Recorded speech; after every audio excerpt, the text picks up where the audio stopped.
You are listening to Brand Me, Alex Merced, with me, Alex Merced. On this show, we'll be talking about the ins and outs of branding and how to empower yourself by defining yourself. We'll talk about the tools, the methods, the strategies, so that way you can take a brand to achieve your goals in your personal life, your professional life, in all of your life. If you need help implementing these ideas and using these tools to achieve your goals, contact Alex Merced to be your branding coach by heading over to mercedbranding.com. Hey everybody, this is Alex Merced, and you're listening to Brand Me Merced. And on this episode, we're going to continue kind of going over the stories of different projects I've had and kind of the things I've learned, the things I was successful at, the things I wasn't successful at, because that way you can learn from my experiences in the projects that you're undertaking and in developing brands and having successful marketing approaches. So in the last episode, we talked about my concert promotions outfit, Fashionably Numb Music, and kind of how that was sort of the first time I really kind of went into sort of the marketing game. Now, during that same time, while I was in my undergrad years at college, me and a buddy of mine decided to start a hobby gaming store. Not your typical spring break adventure. I had just got done being a residential advisor for a dormitory.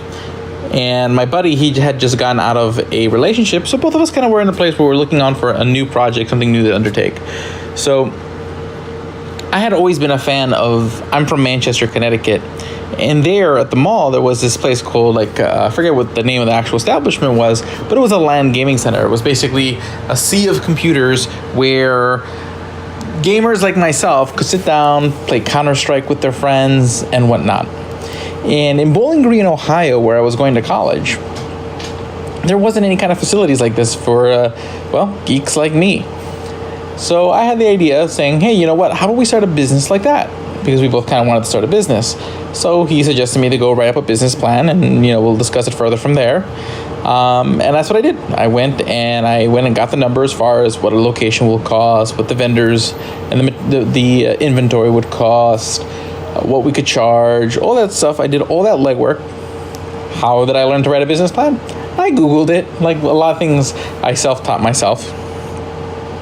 So at that point, things got serious, and we pieced together some startup capital, about $10,000 between cash and credit cards that we had, and we started the business. We went from preparing the store, so getting the location, preparing the location. There was a lot of attention to detail in the sense that we had very particular colors that we used. It was orange and black, so it kind of had a Halloween look, but everything was orange and black. The logo used basically the kind of open and closing tags you would see in standard HTML markup.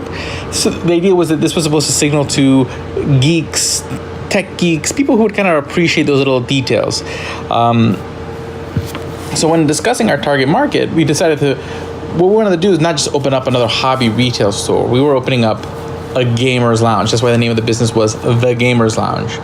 And we wanted the term gamer to kind of encompass this to be sort of a cultural term that captures that there's a gamer culture of not just gaming on computers, but board games, card games like Magic the Gathering, and things that go along with it, like watching anime and reading comic books and whatnot. So we were kind of trying to define our audience and create sort of a new way that our audience would define themselves. So we reach out to these disparate groups, and that's kind of how we approached it. We reached out to different groups on campus, video game groups, anime clubs, comic book groups, and built relationships with them in anticipation of opening the store. We also ended up creating an online message board where a lot of these people could communicate with each other. So all these people who were building relationships with each other before the store's opening, building a community. So this is sort of my first foray into community marketing. But also of us, they were suggesting and creating ideas for what we should do to start the store.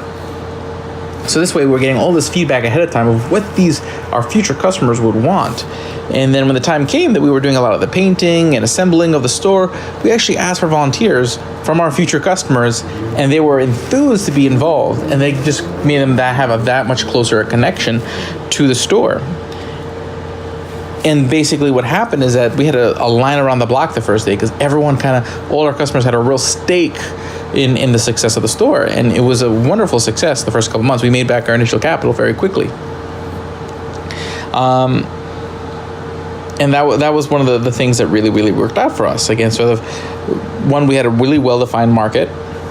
We built relationships with that market and got feedback from that market and made sure we designed our product for that market and try to really pay attention to detail. So, I mean, you'd go to the store, there was like 8-bit music playing in the background from old NES games. There was computers playing Counter-Strike, World of Warcraft, a TV where you could play Smash Brothers. People could pay per hour to hang out. People could sit at a table and go play Magic the Gathering or board games or Dungeons and Dragons. And basically the fact that you had the visual of people hanging out, that really attracted more people coming in. And we also made revenue from, working out relationships with Campus Life, who would hire us to do the occasional event where they wanted to have more options for more students, because there was always like dancing and a concert, but there wasn't necessarily options for, people like me, the gamers, the geeks. So it ended up being a very successful project, and it showed that a lot of those marketing concepts really do go a long way in bringing the customers in. Now, the areas we weren't as knowledgeable about were like the accounting, the cash management, the actual day-to-day business operations, and that's kind of what eventually was sort of the undoing of the business. But before, it reached its climax, we did expand to 2 stores. It was a pretty exciting adventure, especially for something within less than a year to start a store, make back your capital, start a second store, and really kind of grow that business. It was a pretty exciting adventure. So if there's lessons to take away from this, is one, the importance of not just having customers, but having customers that communicate with each other, so that way there's a community that builds around your brand, because the relationships they have with other people who enjoy your brand just strengthens their connection to their brand. Like in the Gamers Lounge, there was actually 2 people who met each other through the store that eventually got married, and to them they still have a very, very fond and heartfelt connection to that brand because it built that relationship for them. So building relationship among your target audience with each other, so that the way they build those relationships through your brand makes their loyalty to that brand that much stronger. And 2, making sure that you have a very clearly defined audience, and when you're doing, and sometimes even being able to redefine your audience, find a word and take things. So in this case, we took, anime kids, comic book geeks, video gamers, and wrapped it up all around this term of gamer culture, and this was a lounge for gamers. So we kind of created this sort of class of customer, this identity, this community that people wanted to identify with, and that helped us also kind of separate us from other stores that sold stuff. But we had, being at our store was more of a cultural statement. This is where I go to proclaim I'm part of the gamer culture, and that was very appetizing for a lot of our customers who were looking and longing for a community. So community is a very powerful thing in strengthening your brand, selling a product, and building loyalty to your brand. So my name is Alex Merced from Merced Branding. So again, the idea behind this podcast is make sure that a lot of these things that I've learned, a lot of these tools that I use, that you know how to use them and you're aware of them, because it'll make your projects better. What I'm here for is if you need help. So if you need help kind of walking through the development of your brand, coming up with your overall strategy of how you're going to do it and what steps you're going to take, and or just someone to kind of make sure that you're doing what you need to do or doing it for you, that's when you can come and reach out to me personally by going over there to mercedbranding.com and hiring me as your branding coach.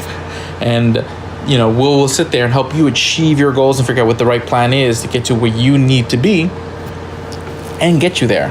So hopefully you guys have been enjoying this podcast. There's several more episodes ago. I've been involved in a lot of other projects you guys will find interesting. So hopefully you guys enjoyed this up till now. I'll see you guys next time. This is Alex Merced. Until next time. Thank you for listening to Brand Me, Alex Merced, on iTunes, Google Play, and Stitcher, and wherever you listen to your podcasts. Make sure to like Alex Merced on Facebook, on Twitter, and head over to mercedbranding.com to find us on social media and find other useful advice and resources in marketing and achieving your goals.